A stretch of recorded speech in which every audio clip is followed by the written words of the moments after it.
आसमान पर अगर कोई सितारा सबसे ज्यादा रोशन नजर आता है तो वो हजरत अबू बकर सिद्दीक रजी अल्लाह अन्हु का है। अब वो अजीम शख्सियत हैं जिन्होंने अपनी जिंदगी का हर लम्हा, हर सांस और हर सलाहियत हुजूर नबी करीम की मोहब्बत में कुर्बान कर दी। आपकी जिंदगी दरअसल इश्क रसूल की एक जिंदा तफसीर है। हुजूर से मोहब्बत का दावा तो हर मुसलमान करता है, मगर हजरत अबू बकर ने इस मोहब्बत को अमल, इसार, कुर्बानी और वफादारी के जरिए साबित किया। आपकी जिंदगी का हर बाब हमें ये सबक देता है कि सच्चा आशिक वही है जो महबूब की रजा को अपनी हर ख्वाहिश पर मुकद्दम रखे। पहला बाब, बचपन की रफाकत से नबुवत की तस्दीक तक। हजरत अबू बकर का असल नाम अब्दुल्ला बिन इब्बी खाफा था। आप कुरैश के मुअज़्ज़ज़ खानदान से ताल्लुक़ रखते थे। आप और हुजूर के दरमियान बचपन से दोस्ती थी। दोनों ने एक दूसरे के अखलाक, सदाकत और अमानत को करीब से देखा था। जब हुजूर ने नबुवत का ऐलान फरमाया तो बहुत से लोग शक और शुबा में पड़ गए। कुरैश के बड़े बड़े सरदार हैरान थे, कुछ ने मजाक उड़ाया, कुछ ने मुखालफत की। लेकिन हजरत अबू बकर वो खुश नसीब थे जिन्होंने एक लम्हा भी तरद्दुद न किया। रवायात में आता है कि जब आपको बताया गया कि मोहम्मद ने नबुवत का दावा किया है तो आपने फरमाया, अगर मोहम्मद ने ये फरमाया है तो सच फरमाया है, मैं गवाही देता हूँ कि वो अल्लाह के रसूल है। ये वो लम्हा था जब आपको उस सिद्दीक़ों का लक़ब अता हुआ, यानी वो जो हर हाल में सच की तस्दीक करे। ये तस्दीक महज जुबान से न थी बल्कि दिल की गहराइयों से थी। दूसरा बाब, माल और दौलत की कुर्बानी। हजरत अबू बकर मक्का के कामयाब ताजिर थे। आपके पास वाफिर माल और दौलत थी, मगर जब इस्लाम का पैगाम फैला तो आपने अपना सारा सरमाया दीन की खिदमत में लगा दिया। मक्का में जब मुसलमानों पर जुल्म और सितम बढ़ा तो गुलामों को सख्त तरीन सजाएं दी जाती। हजरत बिलाल को गर्म रेत पर लुटाया जाता, उमिया बिन खलफ उनके सीने पर पत्थर रख देता। ऐसे मौके पर हजरत अबू बकर आगे बढ़े और अपने माल से बिलाल को आज़ाद करवा लिया। इसी तरह आपने हजरत आमिर बिन फौरा, हजरत जनरा, हजरत नहदा और कई दूसरे मजलूम गुलामों को आज़ाद कराया। किसी ने आपसे कहा, आप ताकतवर गुलाम क्यों नहीं खरीदते जो आपकी मदद करे? आपने जवाब दिया, मैं उन्हें अल्लाह की रजा के लिए आज़ाद कर रहा हूँ, दुनियावी फ़ायदा मेरे पेश नज़र नहीं। ये वो मोहब्बत थी जिसमें दुनियावी मुफाद की कोई गुंजाइश न थी। तीसरा बाब, हिजरत की रात, गार सौर की लाजवाल कुर्बानी। हिजरत का वाक़या इश्क और वफा की मेराज है। जब कुफ़ार मक्का ने हुजूर को कत्ल करने का मंसूबा बनाया तो अल्लाह के हुक्म से अपने मदीना की तरफ हिजरत का इरादा फरमाया। हुजूर ने इस अजीम सफ़र के लिए हजरत अबू बकर को अपना साथी मुंतखब किया। ये इंतखाब बज़ात खुद आपकी अज़मत की दलील है। गार सौर में जब दोनों तशरीफ़ ले गए तो हजरत अबू बकर ने पहले गार को साफ किया, हर सुराख को बंद किया, कहीं से कोई सांप या बिच्छू हुजूर को नुकसान न पहुंचा दे।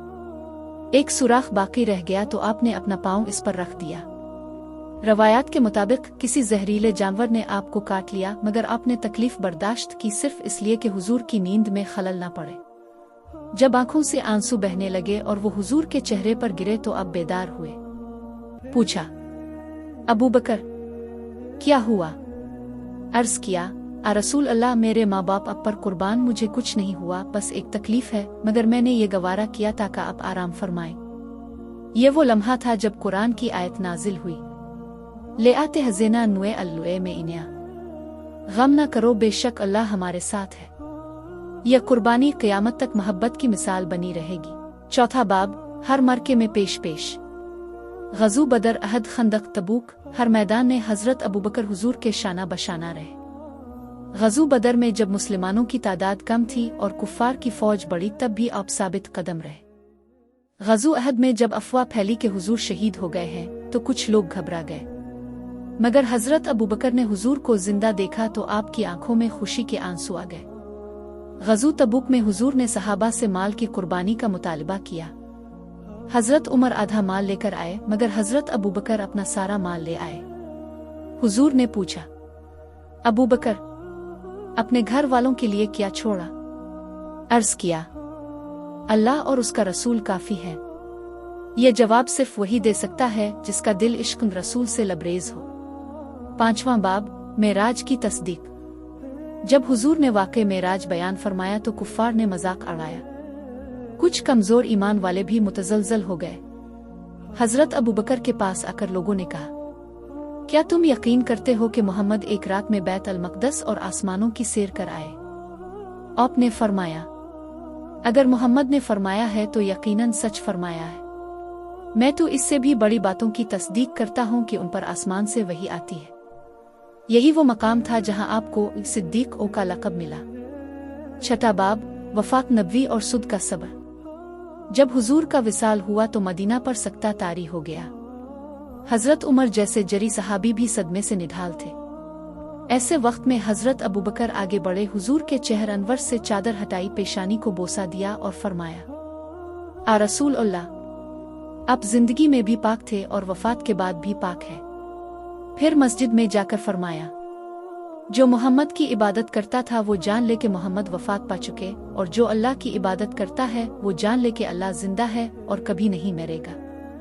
ये अल्फाज उम्मत के लिए धारस बन गए। सातवां बाब, खिलाफत में संत नबी की पासदारी। खिलाफत संभालने के बाद हजरत अबू बकर ने सबसे पहले वही तर्ज जिंदगी अपनाया जो हुजूर का था।